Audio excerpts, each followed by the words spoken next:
represent the entire city. Oh, thank you so much. Sorry about that, but thank you all so much. I need your vote. Dwight Boykins.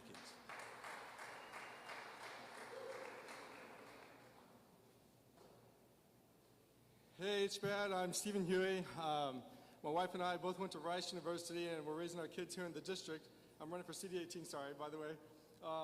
So, you know, I haven't seen them that much lately since I got busy with all this, but they were happy. I got to take all 4 of them to a birthday party this morning. And my wife and I definitely understand how everyday hardworking Americans are being squeezed. In 2016, she was like so depressed. She's like, do we leave the country? But we're still here. We can't give up. And you know what? Even before Trump was there, there's some corruption in Congress that we got to get rid of, all that insider trading, all the big money. Oh, sorry. All right, go to Huey.vote to learn more. And thank you, I'm so rude. My name is Christian Alexander. I'm the first vice president of the Houston Black American Democrats. I got up here and just kind of jumped right into it. So I appreciate y'all for bearing with us and being here today. Right now, I'm going to introduce our esteemed speaker. Somebody's going to come and drop some knowledge and tell us her perspective on, you know, what's going on in the world of politics today. Miss T has been in the Texas State House more than 50 years. She's the longest serving African-American woman in the history of the Texas Legislature, and the dean of the Texas House. Her colleagues call her the conscience of the Texas House because she's never afraid to speak up for what's right. She wrote the James Beard Jr. Hate Crimes Act, making clear that discrimination has no place in Texas. She's fought for equal pay, fair wages, healthcare access, criminal justice reform, and protections for vulnerable communities. But her legacy isn't just the laws that she's passed, it's the people that she has inspired and touched along the way. Today we're honored to have her here to speak with us and to share her perspective on why the stakes are so high in the current political climate. So if you could, please start clapping, please start clapping for the Honorable Miss Sonia Thompson.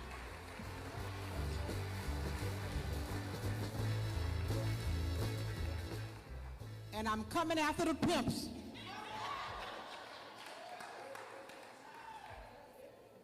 I'm honored that you asked me to come and participate this afternoon. And it is so wonderful to see so many familiar faces in the audience. I know you're wondering how we got in this particular situation. I'm going to give it to you in one sentence. We have not been voting. And this is the results of what has happened. For the past 50 years, we have had Congressional District 18. I was coming in and Barbara Jordan was going out to Congress, and that was the first time in the South that we had a person in I don't know how many years to be able to go to Congress, an African-American woman. After Barbara Jordan, we know we had Mickey Leland. After Mickey, we had Craig Washington. After Craig Washington, we had Sheila Jackson Lee. And then the late Mayor Sylvester Turner. And for the last 7 months, we've been without any representation in Congressional District 18. What happened? We don't have the votes to stop a turd in the legislature. We're outnumbered. But we didn't have to be there had we been able to vote. Let me give you a little statistics back in 2024. In the primaries, 2.3 million Republicans turned out and 975,000 Democrats turned out. Can you run an election on that? That's what I'm talking about. I just want to momentarily remind you of the people who fought to give each one of you African Americans in this room and Latinos the right to vote. Many of them never had an opportunity to cast a vote themselves, but they fought and died and took a lot of bad treatments to give us the opportunity. Here's what happened in the legislature. President Trump wanted to insulate himself to be sure he has a Republican House in 2026. Whatever you think about him, you gotta appreciate the fact that he's looking out for the Republicans. Number two, he contacted Governor Greg Abbott and he says, I need 5 seats. And as always, when they need seats and to take something, they always take it from the minority community. And the black and the brown community has been the ones that are losing power in those 5 seats. The Attorney General says, the Department of Justice says, we want you to change the maps because they are discriminatory. And the Attorney General says, no, they are not, because I made sure of it. And there is a lawsuit, as you know, in the El Paso court. We're waiting on the opinion now, that we're talking about those maps in 2021 that was drawn were discriminatory. But there's a case came out of Galveston called Petaway versus Galveston. And basically it says that you can't use coalition districts, and 18th is a coalition district, and was formed as a coalition district. You can't use race, but you're going to have to use political performance. And you remember momentarily I told you about the 2.3 million Republicans who went out in the primary and vote. That's the political performance that they drew those maps on. Because they turned the vote out of the 38 congressional districts that we have within the state of Texas, they're going to take 30 of them. But let me tell you, the white generation, the white population in this state is only about 40%. The minority is 60%. I'm just letting you know what you're allowing to rule you. As a result of that, they have moved Congressional District 9 to the Pasadena and the Liberty, Texas area, and they have made it a Republican district, and they have consolidated, packed the 18 congressional districts with 2/3 of the district that Al Green presently represents to 1/3 of the existing district of the 18th. So the northern part, if you can visualize, of the 18th remains, and then 2/3 from Hiram Clark all the way over is packed into it. We have lost 50% of our power and 50% of our voice. Do you think that makes a difference? Let me tell you how it does. Number one, when you need problems with your Social Security, when we need money that comes to this state for housing, when we need money to come to this state for public education, when we need money to come to this state for highways and roads and bridges, when we need SNAP, which we call food stamps, when we need policies on criminal justice rights and things, we lose that power. That voice is gone. And we know that power in anybody, whether it's Congress or the Texas legislature, is built on seniority. In 2021, they consolidated the 18th and the 9th congressional districts. My colleague, Representative Harold Dutton, and I, who are second to me in seniority, had an opportunity to uncouple those 2 districts, and we had the 2 remaining districts. Now we don't have that. And if our voting pattern remains the same, we're going to continue to lose a voice. I know you hear the same thing I hear. I ain't going to vote because it ain't going to make a difference. And it doesn't make a difference because we lose out. And we don't have. And I am so sick and tired of listening to people talk about that. But let me tell you what I did. I evaluated why they did that. You have to tell people how it's going to benefit them personally. They don't give a heel of a beans of us sending a black, brown, yellow, pink, purple person to Congress.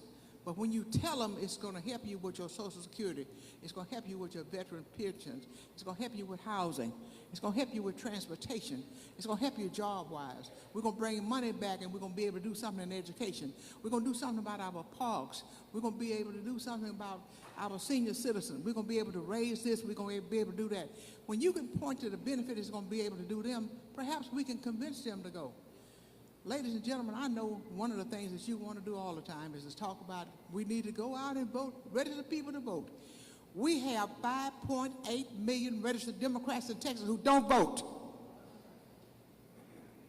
Let's get them out. Let's get them to the polls.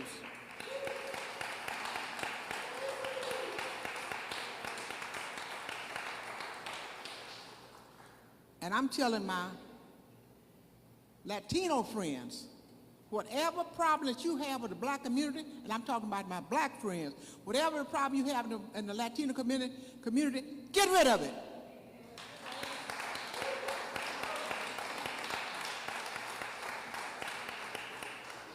We all need the same thing, a place to sleep. The homeless need to be cared for. We got black and brown homeless people too. Don't you think it's just all other people just you see down on the corners? We need the same things. And to collectively together with the Asian community, we make 60% of the population. Why can't we decide on how to get together and solve issues that impact our community and stop doing it on things because I'm black or you brown? Why don't we talk about issues that impact people?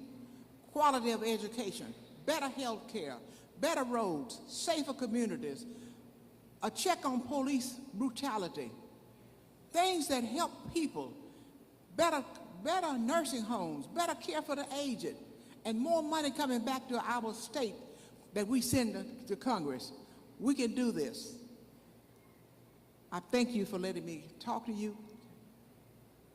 I thank you for letting me be here and share this with you. You want me to take any questions? If not, okay. In other words, my talking time is up.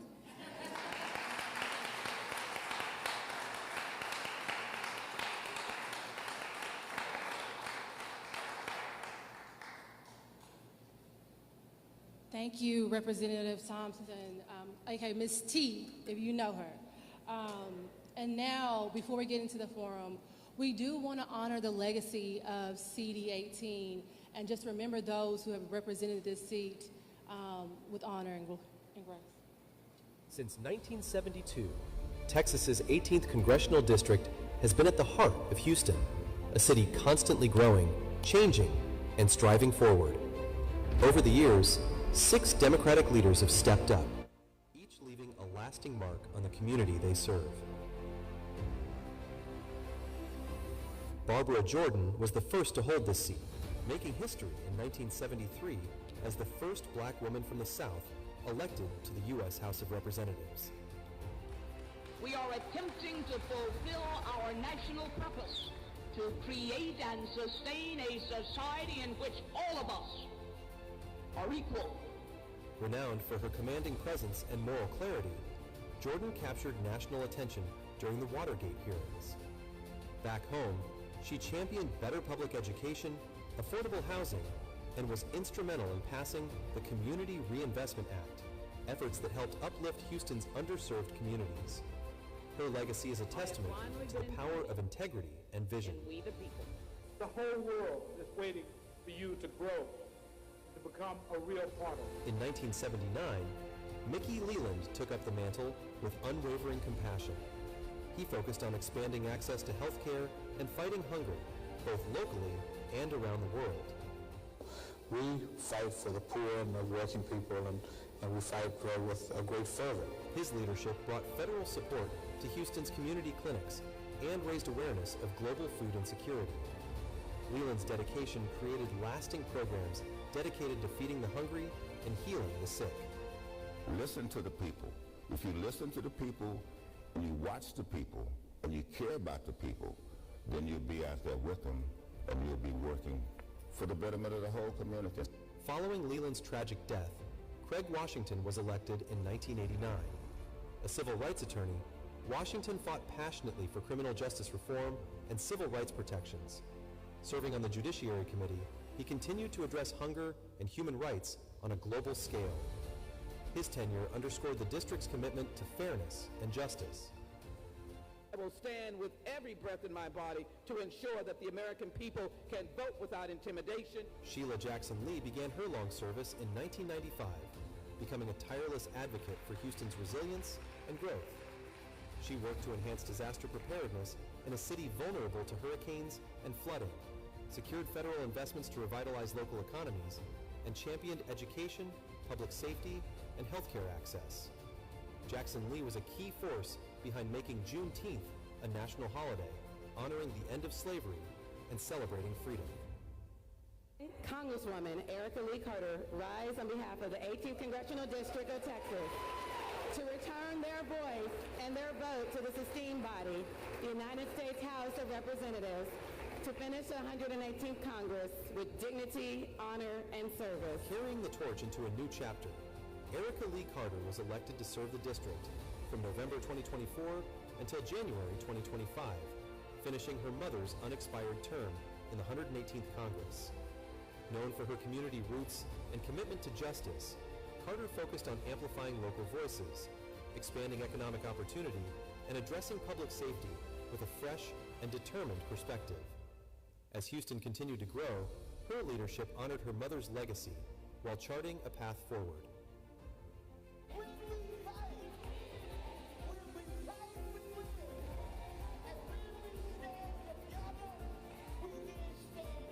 Following Carter's service, Sylvester Turner, the longtime mayor of Houston, was elected to represent the district.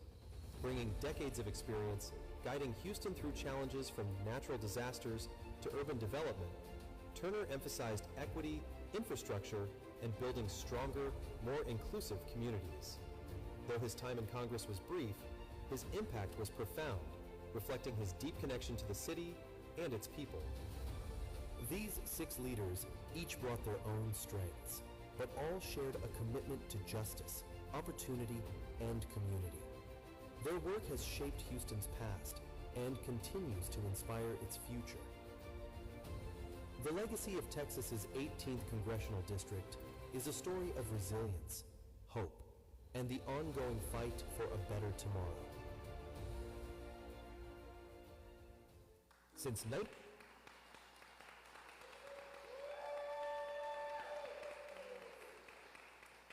All right, so we just reflected on the powerful legacy of leadership in CD18, from Congresswoman Barbara Jordan to Congressman Mickey Leland and Craig Washington to the Congresswoman Sheila Jackson Lee, and of course and her daughter, Congresswoman Erica Lee Carter, and of course our forever mayor, Congressman Sylvester Turner.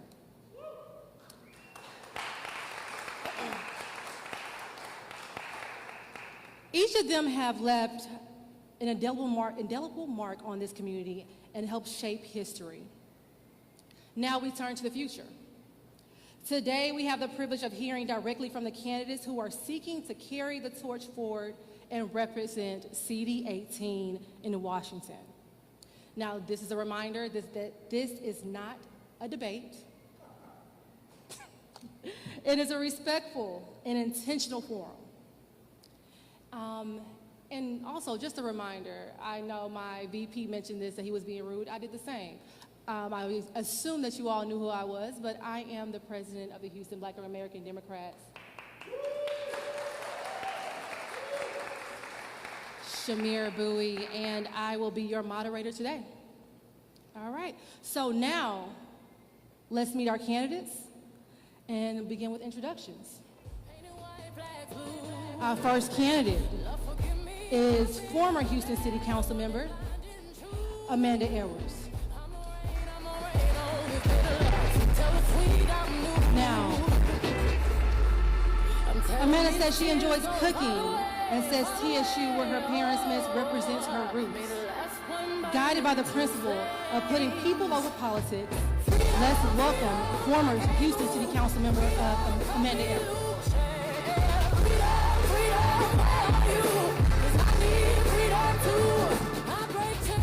Our next candidate is State Representative Jolanda Jones, who is first off a special section and quorum, an attorney, and former Houston City Council member. She now serves in the Texas House. Please join me in welcoming State Representative Jolanda Jones.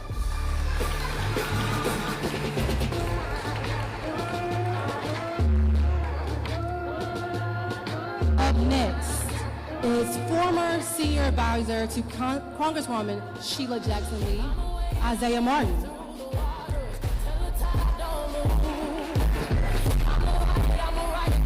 Isaiah says he enjoys playing tennis and admits that he never turns down a spirited debate. Although this is the forum. You want to keep that in mind. This is the forum, not a debate. But he says that he carries with him the Congresswoman Jackson Lee's parting words, never give up, and now please help me welcome Isaiah Martin.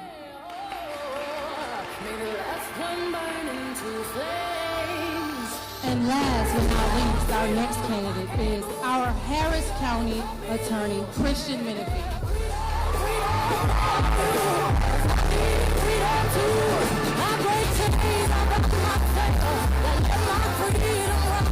So when Christian is not serving the public, Christian enjoys working out, cooking, and a little friendly competition on the football field, or a game of dominoes and spades.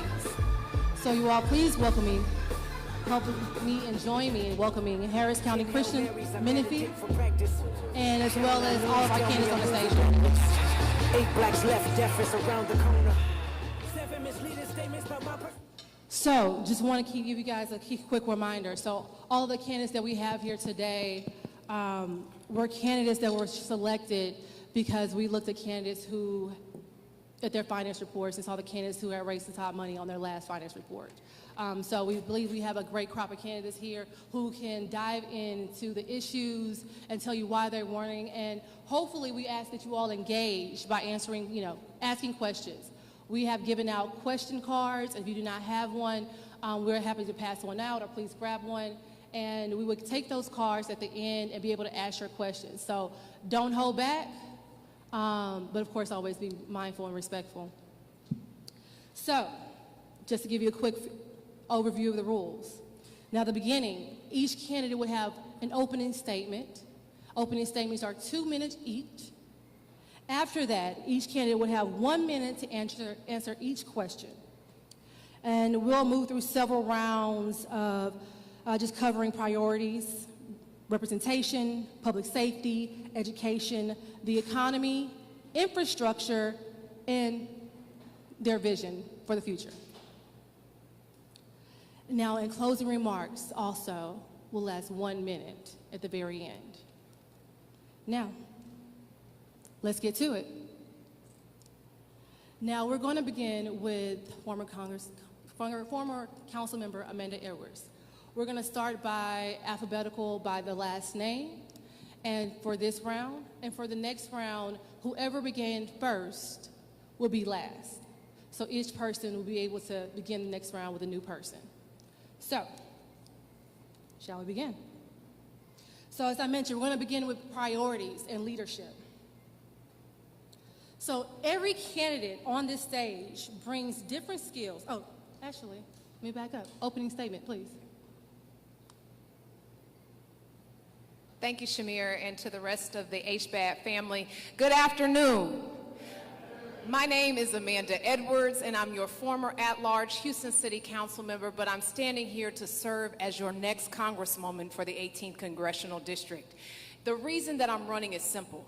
Our community is at a crossroads. Never in my lifetime have I seen a president that has stood against the rule of law, that has fought against health care, education, economic stability in the way that this president has. And so we need someone who can go to Washington and fight with a fresh approach, new ideas, and get different results.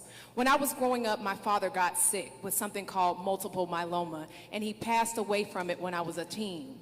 I remember asking my father what would happen if the insurance company said no to his life-saving treatments. And I'll never forget his responses. He would always say, we'd have to figure something else out. And I knew then, just like I know now, that was the wrong answer. And the right answer should have been that we have systems in place that help people, systems in place that save lives versus harm them. And that is what you are sending me to Washington to do, is to deliver results because real lives are hanging in the balance. Thank you very much. All right. Jolanda Jones. Good afternoon. My name is Jolanda Jones. I'm the state representative for House District 147, and I stand before you asking you to support me to fill the unexpired term of Congressman Sylvester Turner. So I used to be on city council. I was an at-large council member. I used to be on the school board. When you saw me there, you saw that I fought.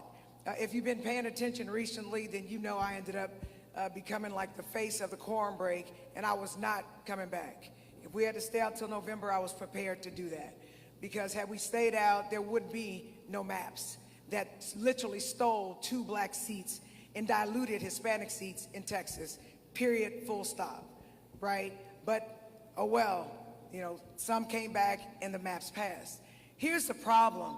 The problem is that we do have a president who doesn't care about anybody who's not rich and white and a male, for the most part. And the problem with him is he has his finger on the pulse of the Texas legislature, and when he says jump, Governor Abbott says how high, right? So what we need is someone who's gonna fight for affordable health care. My grandmother had a variety of illnesses. She died ultimately of diabetes and had to have her leg amputated. My family suffers from mental health issues. My dad killed himself. I was with my dad when he killed himself. I understand the importance of access to health care. We literally just passed a bill, which I voted against, to ban the abortion pill. So women in Texas have no right to abortion. And the people that helped them can be punished. So I am asking you to help me to go to Austin, to go to DC. You know I'm not afraid of Trump, I'm not afraid of Abbott, and I will fight against Trump. I will vote against his stuff, investigate the hell out of him, and vote to impeach him if needed. Again, my name is Jolanda Jones, and I'm asking you to pick me, a fighter, for Texas 18. Thank you. All right, now we have Isaiah Martin. Good afternoon, everybody. My name is Isaiah Martin, and I'm Congresswoman Jackson Lee's former senior advisor, and I'm running for Congress to bring a spine to the Democratic Party in D.C. and to make America more affordable. We'll do that by guaranteeing health care and child care for everybody in this country, by axing the ridiculous and stupid Trump tax, the tariffs that are raising the cost of everything that we buy, and ultimately, more importantly, we'll vote against any budget amendment that has cuts for Medicaid, cuts for SNAP, cuts for Medicaid, and any type of chance that they try to do to cut Social Security. I will be a brick wall unapologetically against it. I got my start in politics by standing up to Greg Abbott. When he made 4-hour-long lines to go cast a ballot in 3rd Ward, I turned a 50,000-seat football stadium into a polling site and brought a 4-hour wait time down to 5 minutes. But ultimately, what these Republicans fear the most about our district and our people is audacity. They cannot stand when someone stands up to them. That's why when I went up to go speak out against these ridiculous gerrymandered maps in the Texas state capitals, Republicans had me arrested for speaking out against them. They threw me in jail for 30 hours, and ultimately, I came out of that experience, and I went and I beat every single one of those trumped-up charges, because every time they try to come up to us with foolishness, we stand up against it. Ultimately, what we need is somebody that's going to stand up, that's willing to fight. I'm not a puppet. I'm somebody that's been able to get 30,000 people in this quarter to have the largest fundraising quarter in the history of the 18th Congressional District. 30,000 people given an average of $19 a person. That's the kind of thing that we need to get money out of politics, to make people accountable to the people and not just those that are in the political establishment. I'm ready to work. Isaiah Martin, excited to be here. Thank you so much. All right, now we have our candidate, Christian Menifee. I'm Christian Menifee, and I'm running for Congress in the 18th Congressional District because it was a thoughtful, a passionate, and a helpful government that helped give me my first shot at the American dream. When I was growing up, there were many nights I would not have eaten were it not for the WIC program. When I was in school, there were many days I would have been on an empty stomach were it not for free lunch in our public schools. My parents would have never purchased their first home were it not for VA down payment assistance that allowed them to buy their first home when I was in high school with just $500 down.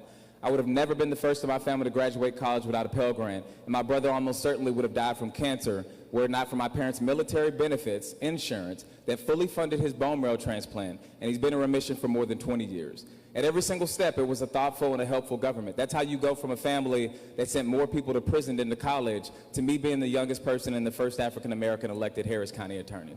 So when I look out across our communities and when I look into my two sons' eyes, I see out in D.C. that opportunity is being stripped away from the folks in our communities.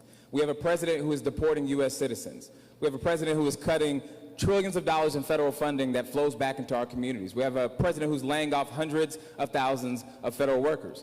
As your Harris County attorney, I'm proud to say that I'm the only candidate up here who has fought against Donald Trump and beat him.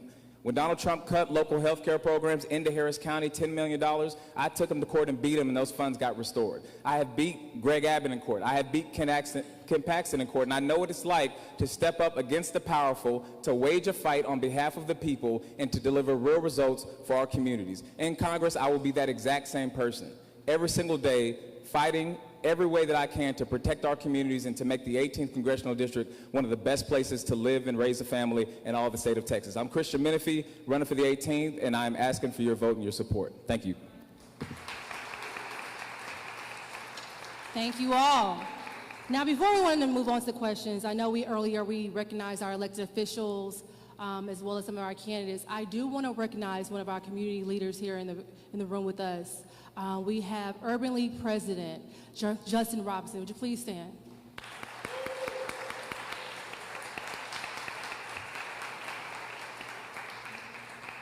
All right, so let's get back to it. So now this first round, we're going to start with priorities and leadership. Now, we're going to also begin with Amanda Edwards and go down the line, as I mentioned before, for this round by alphabetical order.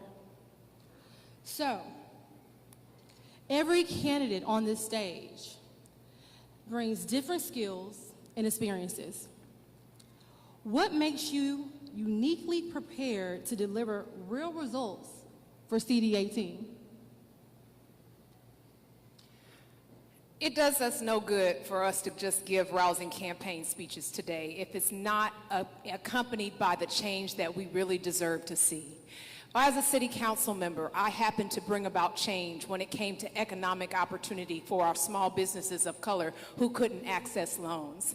I also happen to have led the city's effort to create our technology and innovation district that is now anchored by the ION. Finally, I helped to galvanize people around disaster recovery and infrastructure investment in our community. I have a background in bringing public dollars to public projects, and of course, a lot of what you do in Congress is bring home that bacon, and I have experience in doing so. But in addition to that, I know where the gaps are in our policy because I have been there with the people on the ground making a difference. I'm asking for your support to send me to Congress so I can focus on making sure our communities remain safe from flooding, our communities have access to decent health care, and that we have affordable access to housing as well. I'm also want to make sure that we not just seize those opportunities, but also seize economic opportunities as well. The term DEI is not a bad term, a bad word to me. I believe that we have to really put into place a vision and a set of policies that create resources for our small businesses of color to be able to truly thrive in our communities. That's what this work is all about. Thank you. Thank you. Now we have State Representative Jelana Jones. What makes me uniquely qualified for this position is this. On City Council, I was chair of the Housing and Community Development Committee, and I worked consistently with HUD to bring CDBG dollars back to Houston, to bring HOPWA funding back to Houston. I did that. On City Council, we also had hurricanes that destroyed. I worked to get money for FEMA. As a school board member, we had hurricanes, and we had to try to get our schools get federal money for schools that were torn up. I've done that with federal dollars. As a state representative, I've had to deal with FEMA and with HUD to try to bring, or actually bring funding and also economic development funding to the city of Houston. So I worked with Congresswoman Jackson Lee. I worked with Congressman Turner to bring federal dollars to the city, to Congressional District 18. I will also say, as the state rep for House District 147, we had that tornado in January of 23 out in the Adobe area, which is part of House District 147. People were made to leave the apartments where the roofs got taken off of. I literally worked with Congressman Turner to write the letter to qualify the residents of those apartments for money for Red Cross because they needed money. I helped them find a place to stay. So I'm uniquely qualified because I know how the city works. I know how the school districts work. I know how the state works. And I know who controls what and what government agencies control things so that I can help go find the money in the federal places and know whether at the city, the county, or the state to go find the money to help deal with those problems. So I'm asking you to pick me, Jolanda Jones, for Texas 18. Thank you.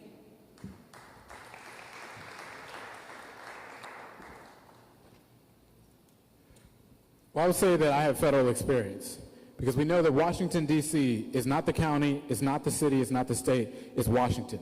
And during my time, I spent a lot of time with Congresswoman Jackson Lee working to bring federal dollars here, particularly after natural disasters. I would always be with her to go and survey the area after hurricanes, after any type of natural disaster that came, to go work with FEMA to bring federal dollars back for recovery. Also, I went up to the White House on several occasions to advocate on behalf of the 18th Congressional District to benefit our care workers, because we know so many people right here in the district are reliant on our care economy, and we have to make sure we can get that more expensive. I voted on more additional funding for that in the DNC's platform committee while I was a member working on that. But in addition to that, one of the things that separates is the interest of transparency.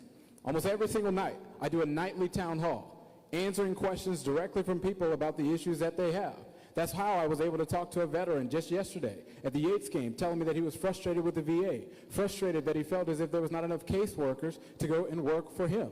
That's how I was able to go talk to somebody at a coffee shop that was telling me about how insane these ridiculous grocery prices are, how upset they were about the fact that school supplies went up more than 3 times the rate of inflation. That's not something that we should be able to be accepting in this country.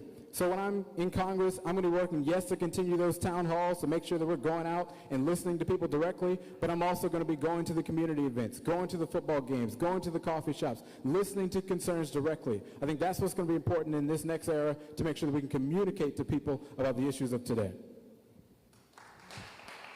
Thank you. What sets me apart is I'm the only candidate in this race who's been working in every single corner of the 18th Congressional District over the past few years. When I was out in Fifth Ward just a couple of years ago, I walked around with a mother who had just recently lost her child to cancer.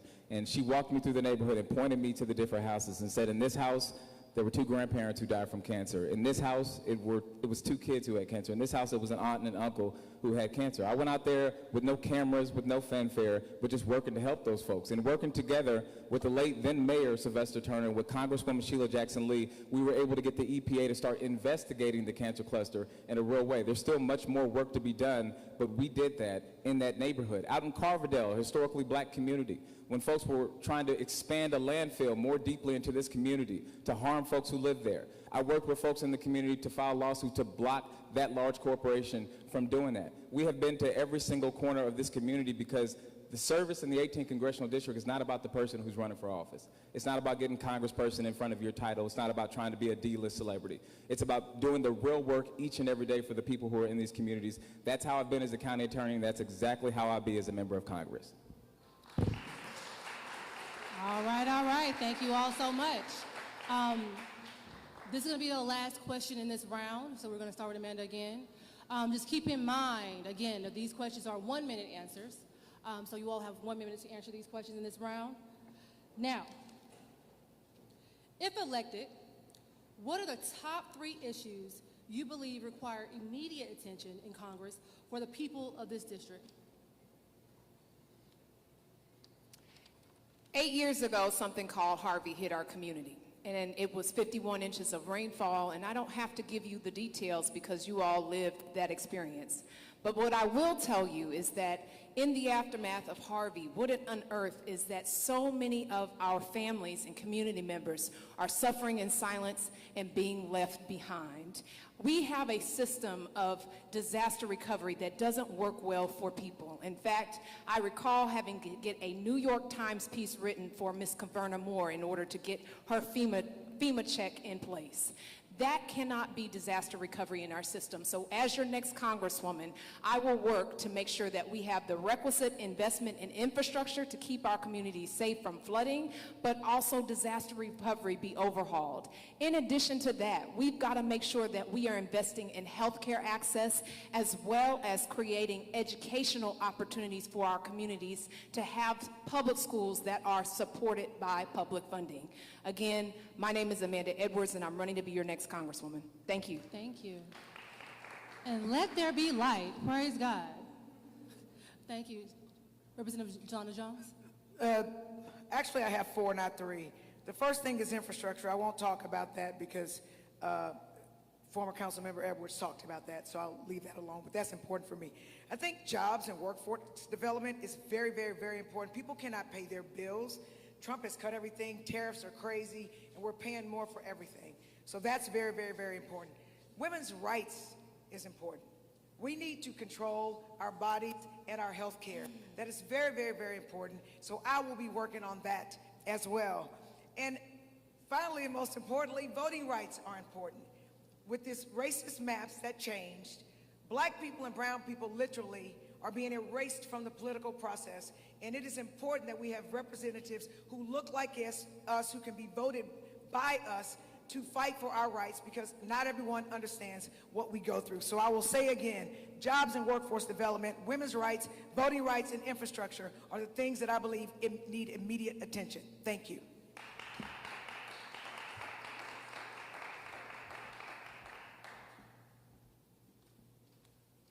So this election will most likely conclude in December, which means that at that time, we will be in the middle of budget season. Why do I know this? Because the Speaker of the House just said that he wants to pass the budget vote all the way up till December. So number one, I will vote against any ridiculous Medicaid cuts that is inside of that budget. I absolutely am going to stand against that. But in addition to that, I'll also be working with the Appropriations Committee to go and support more additional federally approved healthcare clinics that we can bring right here to the 18th Congressional District. People are asking about that all of the time. What's going to happen, particularly with these Medicaid cuts? I want federal funding to go towards making sure that we have these additional clinics. When I was at a community meeting the other day, somebody said that RIDE, the community service that offers rides directly to seniors to get to their health care appointments in the district, is being defunded. I'll put a grant request, particularly from the DOT, to make sure that we can supplement the funding that's been taken away and make sure that we can get that for the future. So one, I'll vote against any ridiculous bill, but I'll also be putting community project funding requests to go and benefit the people of the district.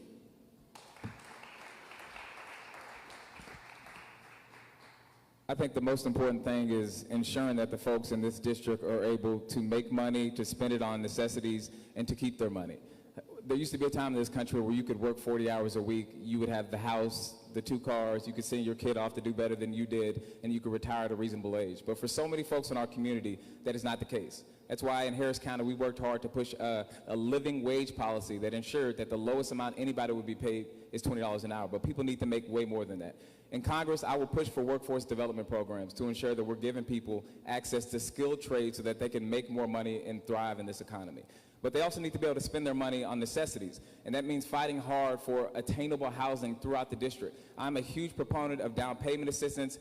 Kamala Harris pushed for that. I will push for that in Congress as well. But making sure that folks aren't having to get caught up in debt for the rest of their lives that buries them. So that means ensuring that medical debt is not on people's credit report, and doing every single thing we can to forgive student loan debt so that we can have fair access to the American dream. All right, thank you so much. Now we're moving on to the next round. So as I mentioned that each round will start with a different person. So this round will start with Representative Jolanda Jones. So, as we all know, and as Representative Sonia Thompson, Ms. T, talked about redistricting a lot. And redistricting will reshape CD18 in the near future, and that's on the minds of every voter here, including myself. I'm part of CD18. So, with redistricting reshaping CD18 and possibly leading to a new map in 2026, how will you ensure our community's voice, especially black voters, is not weakened in Washington?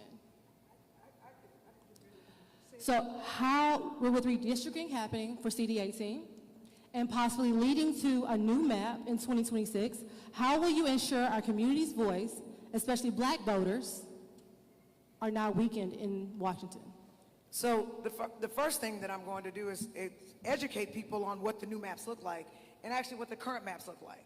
Because we have to know that. And we're going to have to energize voters because we've got to vote like we've never voted before to try to overcome what they've done with the dilution of power for black and brown people. And so I will have town halls, I will have teletown halls, and I will find out what your issues are so that I can go and I can advocate for that. But the bottom line is, if those maps are not stricken down by the courts, there's only going to be one black district in Houston. So I can't stop that. We can't stop that because of the racist redistricting. But I'm hopeful that that LULAC and the NAACP can get these maps stricken so that we will not have to face the consequences of the racist redistricting. But I will continue to speak with the constituents of the current CD18, of the future CD18, to find out what issues are important, and I will advocate for those issues. Thank you. Isaiah Martin. Well, for one, I support the lawsuit from Jasmine Crockett and the NAACP and others, and I'm going to make sure that I work to advocate that more people know about what's going on with there. But in addition to that, we know that these ridiculous gerrymander maps were an order from this stupid president that we have in D.C. We know that. So one of the things that I believe in is supporting what Gavin Newsom is doing in California. Republicans out of their seats the same way they're trying to do us. Why is that important? Because currently they're taking seats away from us to go pass more harmful policies, to raise the cost of living, and to take away health care. So not only am I with governors and state legislatures across the country. I've already talked to folks from Maryland, already talked to folks from New York, already talked to folks from Illinois. We have to get more blue states on the bandwagon to protect our voting power. In addition to that, I will commit to campaigning relentlessly in areas that have Republican seats. I've got to make sure that we get that done. That's why I put such an emphasis on putting out good content on social media. 20 million views across our platforms last month. I will campaign relentlessly against them in their own areas. I think we need people that have a kitchen sink approach. Yes, we're going to go campaign against them, but we're also going to make sure we put good content out there to convince people in other areas that our way is the way to go.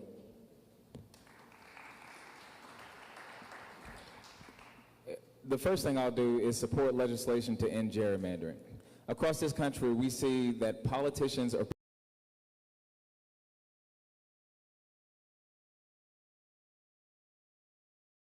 that are run by Democrats. I want them. But let's be clear. If it's a race to the bottom in gerrymandering, it's going to be black folks in CD18 and black folks across Texas who are losing in that battle. The last time that there was legislation up to end gerrymandering in this country, not a single Republican voted in support of that bill. I will fight as hard as I can for legislation that would end gerrymandering because I think that voters should be picking politicians, not the other way around. The second thing I'll do is work hard to elect Democrats across the state of Texas. I got involved in politics in 2016 because Donald Trump won the Republican primary, and I knew that I had to do more to ensure the democracy that I wanted to see would be protected. My parents were in the military. They fought for our country, and my way of fighting for my country is ensuring that the democracy that I want to see is out there. Since that time, I have taken not a single cycle off. Every single cycle, I have worked as hard as I can to elect Democrats across the state of Texas, across the country, to ensure that we are we're in positions of leadership and power to be able to enact the policies we want to see. So I'm going to do every single thing I can to flip the state of Texas, as I've been doing for the past decade that I've been in politics.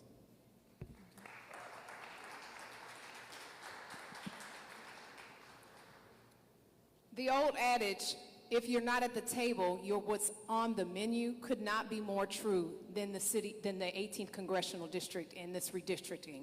Because we had no voting member, they put us on the chopping block, sliced and diced this district in ways unimaginable.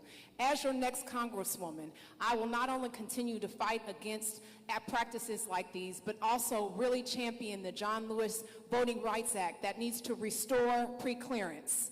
Preclearance is one of those mechanisms that were part of the Voting Rights Act that was taken away, that also allowed there to be some preclearance to judging these maps before they became a matter of law, before they became real and impacted districts. We need to restore the Voting Rights Act preclearance provisions. In addition to that, I will be an advocate of making sure that all of our community members are informed about what has happened with this redistricting. So many of our residents do not know that the redistricting only applies to the midterm 2026 election and beyond, as opposed to the special election. We've got to get the word out. We've got to get people aware of what is happening with this special election. Otherwise, we're going to continue to see our voting population decrease. We must have our black and brown voices heard instead of silenced through this redistricting. Thank you. Thank you. This is the last question for this round. If you win this special election, what is your plan to serve in the district in the short term? And how do you see yourself continuing to lead after the boundaries change?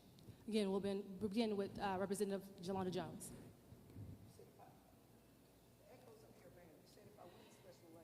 What is your plan to serve in the district in the short term?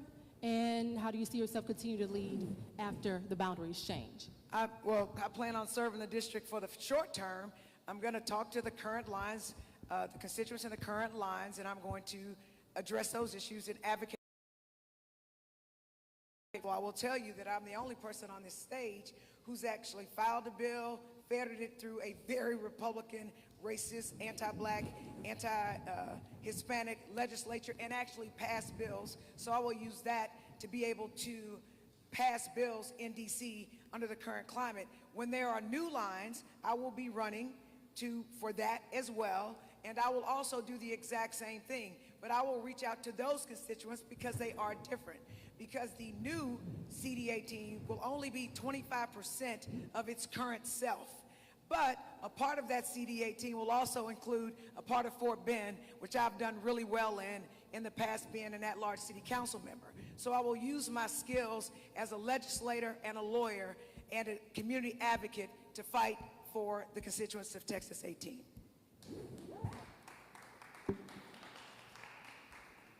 Well, one, we have a very expansive district.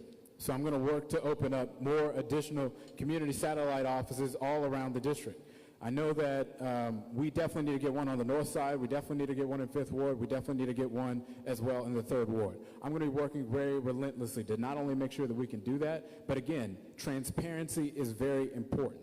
That is why I commit to nightly town halls, to allow anybody who has a question about what's going on to come in and ask me a question directly.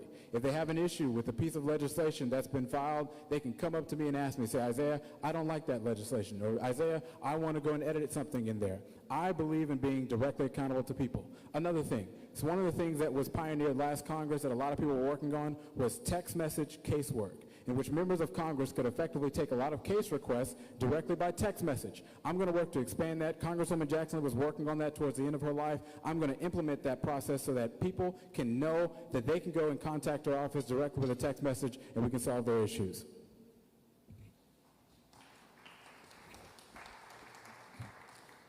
When the redistricting issue was percolating, I had a town hall and talked to a couple that told me that they ran a child care facility that was getting federal funding. But because of Donald Trump and his cuts of funds that flow directly to our communities, they're no longer getting that money, and they may now have to close down their child care facility.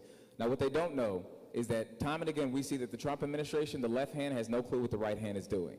If you file a lawsuit against them, many times you will bring them before court and the money will be restored immediately. One of the first things I'm going to do in office is get together the nonprofits in our community that have lost federal funding and bring them together to file a lawsuit against the Trump administration. Because I'm more than confident that multiple of those facilities will be able to get those federal funds and they'll be able to stay open. But I plan to serve this district moving forward into the future. I love these communities deeply, and in any capacity that I'm able to serve all around the 18th Congressional District, I will do every single thing I can to make sure that everybody in our communities has access to the American dream. And so I plan to continue serving in the 18th Congressional District.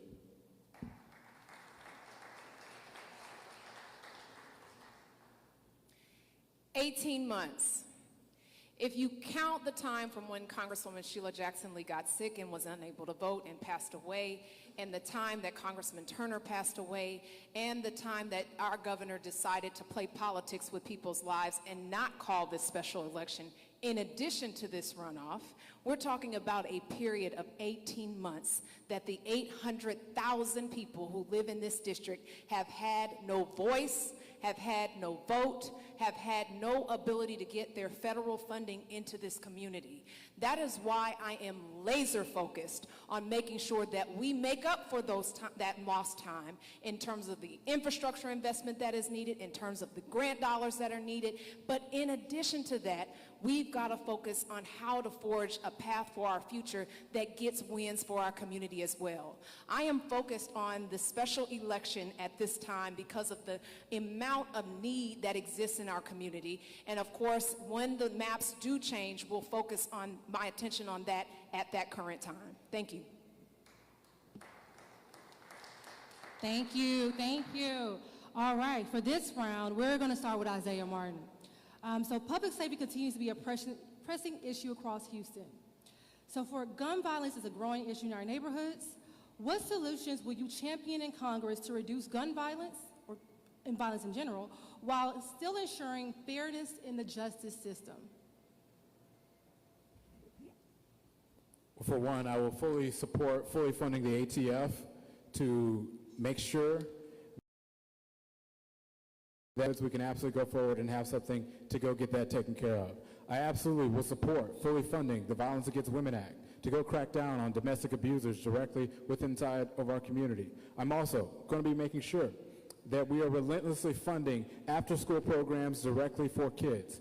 We have so many people that we need to give them something to do before they can engage into any type of crime to begin with. I'll be supporting those type of activities as well as putting trades back into our schools. What we know is that when you do a kitchen sink approach, similar to what Mayor Brandon Scott did up in Maryland, you see a reduction in crime. I look forward to getting and stopping crime before it starts. In addition to a lot of the criminal justice issues, I support making sure we have a national registry of police misconduct. So if an officer does something that is wrong and illegal in some other state, they can't come to Houston and get hired and be a part of our workforce. We have to make sure that there's accountability in place, but then also making sure that we have the after-school programs necessary to get kids before they get into crime.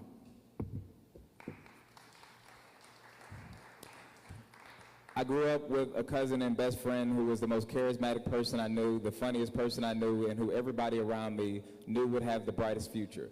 When I was in college, he and his brother were the victim of gun violence. Two guys with assault weapons shot dozens of bullets into a vehicle that they were in, and it changed his life forever. He is still living, but dealing with the mental load and the trauma that comes with that has impacted his life forever.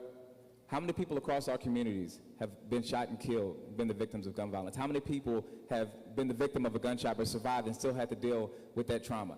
I fully support banning assault weapons in this country, full stop. I want a limit on high-capacity magazines because nobody should need a magazine that carries 20, 30 bullets. I want to end the gun show loophole so that we're not selling guns to people at these gun shows and there's no type of background check that happens. And I want to make sure that we fully fund at the federal level mental health for folks who have been victims of gunshot violence, so we don't turn their backs on them after they've been the victim of a gun violence incident.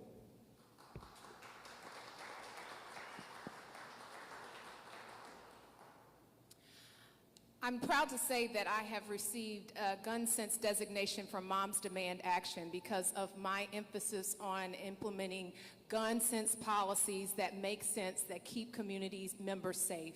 When I was growing up, our family experienced gun violence, which resulted in my cousin's murder in the street. And it's very personal to me that we start to really get serious with our policy, but also the programs that we fund when it comes to preventing gun violence. When I talk about prevention, I'm talking about programs like community violence intervention programs that need more federal support. In fact, just this week, I was on the phone with one of our CVI providers that do provide those interventions, trying to connect them to some new grant support. We need our federal government playing a more significant role in funding these programs because they work. They prevent the loss of lives and the senseless killings by gun violence. Thank you. I'm a survivor of gun violence. My brother was murdered. My aunt was murdered. My dad and two of his brothers committed suicide. So I'm terrified of guns. I will tell you that I believe in common sense gun reform. I believe in red flag laws.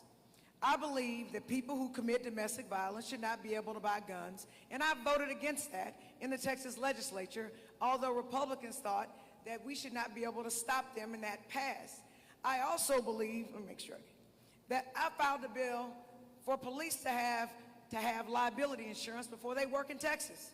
Because if you need liability insurance to drive a car because it can kill people, then you should have to have liability insurance as a police officer to carry a gun, because it's designed to kill people.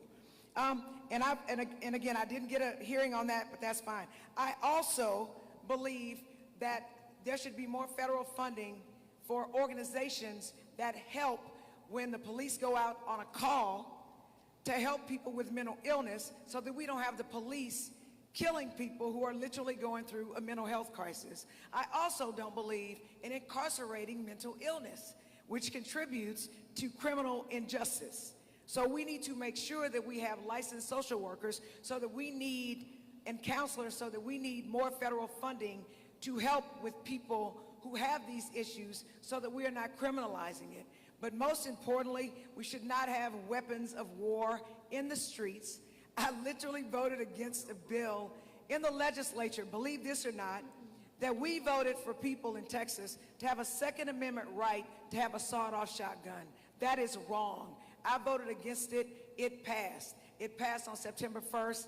Beware. But we need people in office who are concerned about weapons of mass destruction and criminalizing mental illness. Thank you. All right, thank you so much. All right, so for the next round, we're going to turn to education and the economy. These are areas that deeply affect the quality of life here in CD 18. Now keep in mind, remember, the answers are 1 minute. And for this round, we're going to start with County Attorney Christian Menifee. So, education and opportunity are closely linked. What challenges like automation, AI, custom program, and reduce DEI initiatives, how will you fight for students and workers in CD 18? My grandfather worked at the Port of Houston. He was a longshoreman, and he went out there every single day to do what he can, to do that work, to provide for a better family out in the Fifth Ward area.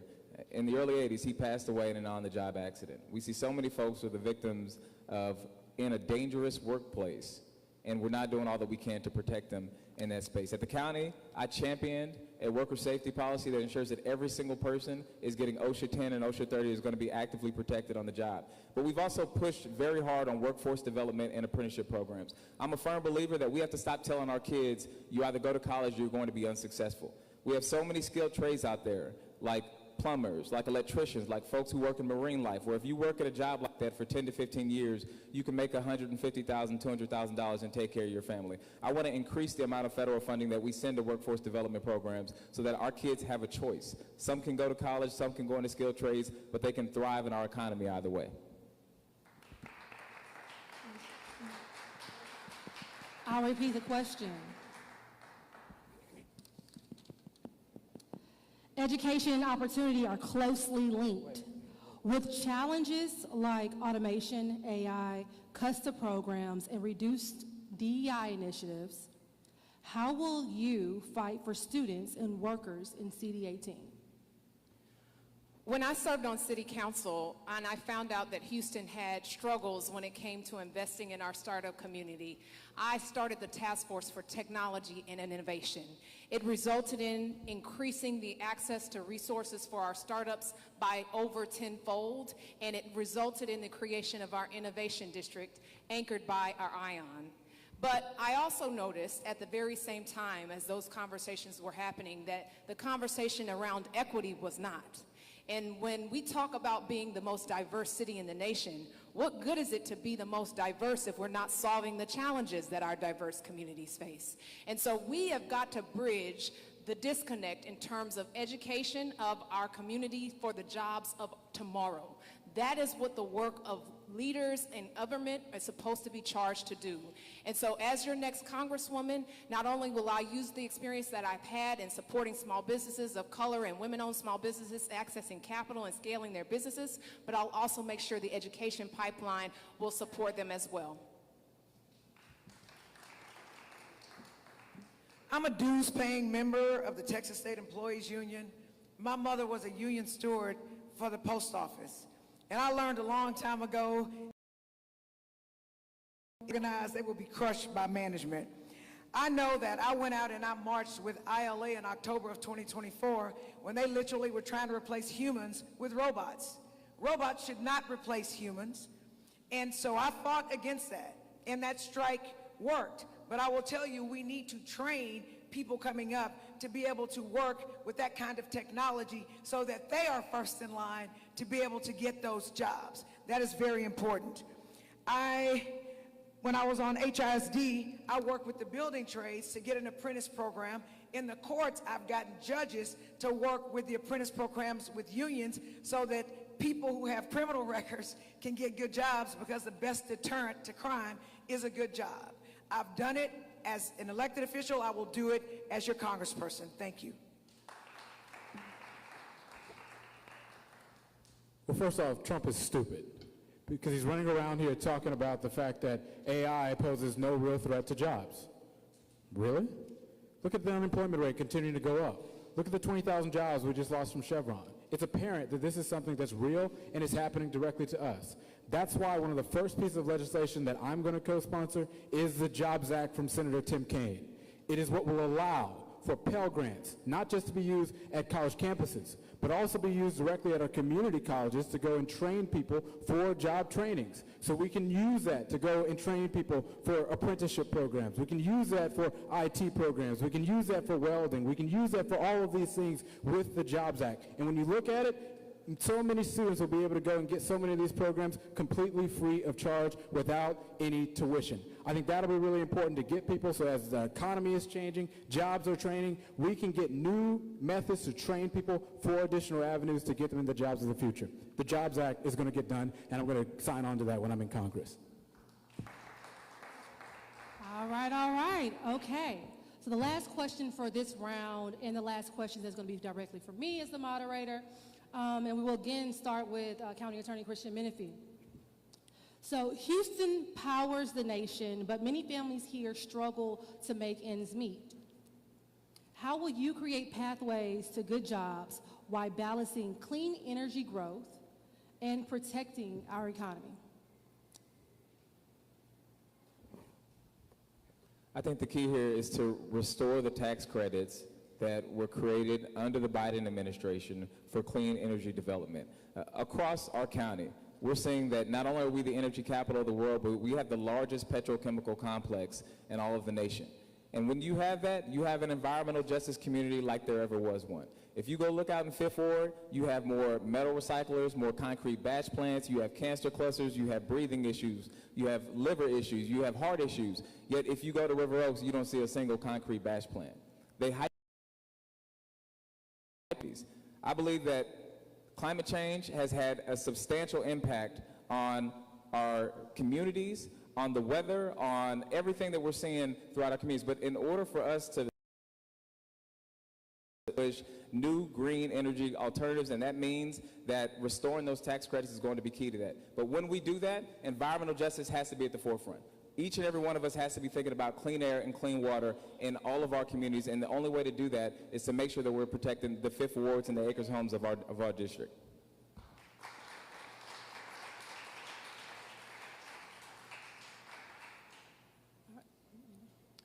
In the 18th Congressional District, we have got to focus on economic opportunities for people, and I believe that by focusing on clean energy, not only can we keep our environments safer, but we also can provide people with access to good paying jobs. And that's going to be really important, not only to keeping our environment sound, but also providing opportunity for economic stability in a time where our president has taken away jobs. As we have just received the most recent statistics, we have seen that our jobs as it relates to the black community have gone, the sky rate of unemployment has gone up, and this is an issue that we're facing uniquely in the 18th Congressional District. So putting more resources into providing more clean energy jobs is a priority, and I would be supportive of that. Thank you. What we have to do is we have to focus on trying to stop the cuts to the EPA, because it regulates air and water. We have to do that. They've cut the employees there, so things are just problems.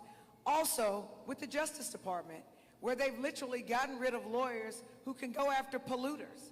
I know back on the north side, when they had Kashmir and the railroad, I fought with the then state reps there and fought against TCEQ, because TCEQ is giving permits out like candy to put these types of things in black and brown neighborhoods. So we have to use the government agencies in the state, and when I'm in Congress, I will make sure that I advocate for sufficient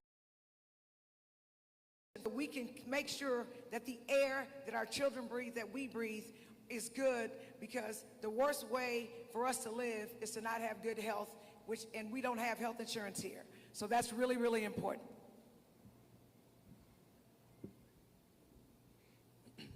Well, how do we create energy jobs? Well, number one, we can use the Inflation Reduction Act passed by President Biden that created so many incentives for us to go and create these development institutions. Like, for example, the High Velocity Plant that has 40,000 jobs coming directly to the Houston area. That's why I'm a big supporter of the Jobs Act as well, to train people for those jobs that are coming from that facility. But in addition to that, the CHIPS Act that was also passed by House Democrats and President Biden allowed for semiconductor tax credits, which created new facilities all the way in Austin. I want to go and apply for those same credits to go and bring a similar facility right here to Houston. I think that that's something that can create so many jobs that's going to be very important in the future.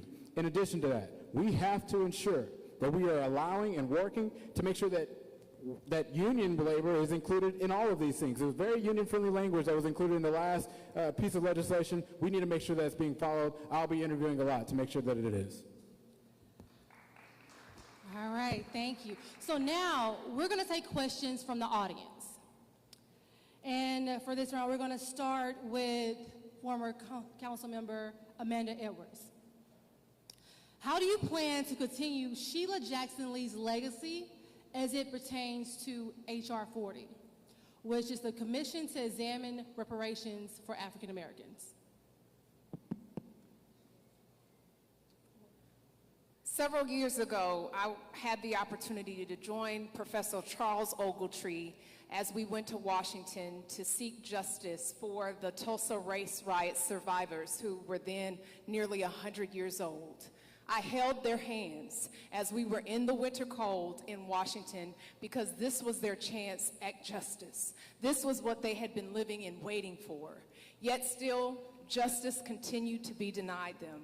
Having that up-close personal experience with those victims of the Tulsa race riots gives me a motivation to make sure that H.R. 40 not only continues forward, but actually prevails. Our community needs justice, and the fact that H.R. 40 is something that has been championed by the Congresswoman as long as it had been, is critically important that the next Congresswoman continue to champion it as well.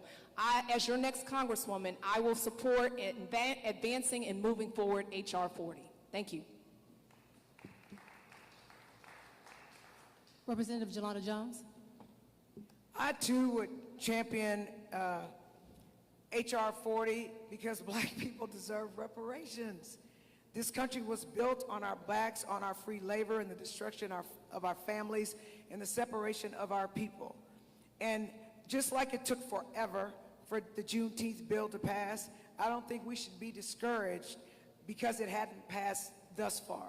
I will continue to collaborate on that. I will work with senior members in Congress to use their expertise to help get that bill finally over the finish line, and I will continue to do that until it's actually passed.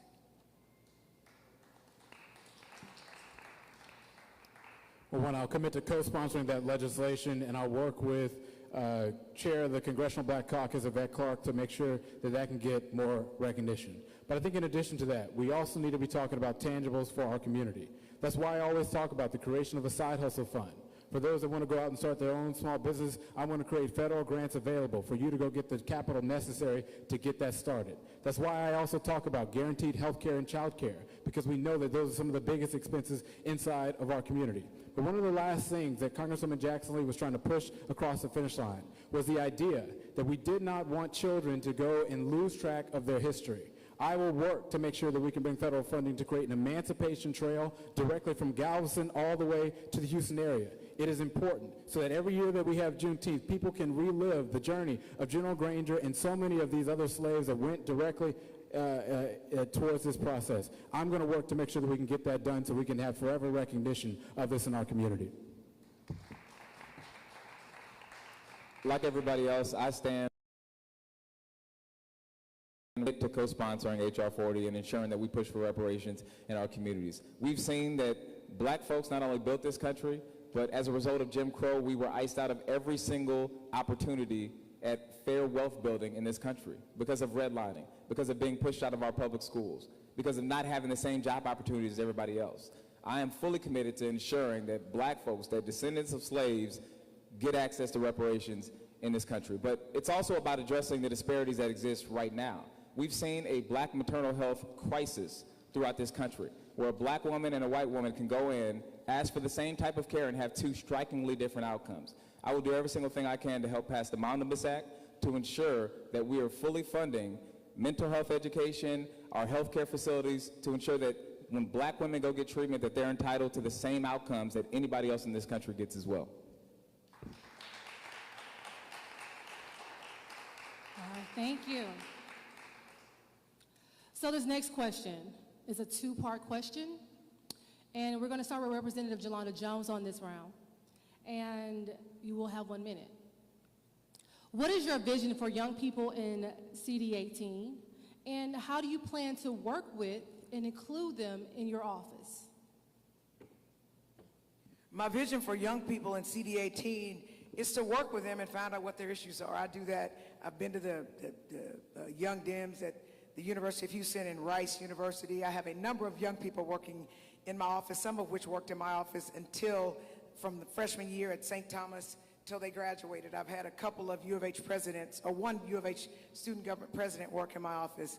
My vision for them is for them to take over and carry the torch, because I know I'm not going to be elected forever, but I want to make sure that I help put into young people a vision that the world is bigger than them, and that even if they're successful, we're going to be as strong as like the weakest person in our community. And so I look forward to working with young people to help them run for office, campaign for them. I campaigned for Ivan Sanchez when he ran for SGA president at UH downtown. So I have a commitment to working for young people, and I will continue to do that. I think it's important to bring young people into the discussion and also listen to them about their issues. That's why I make a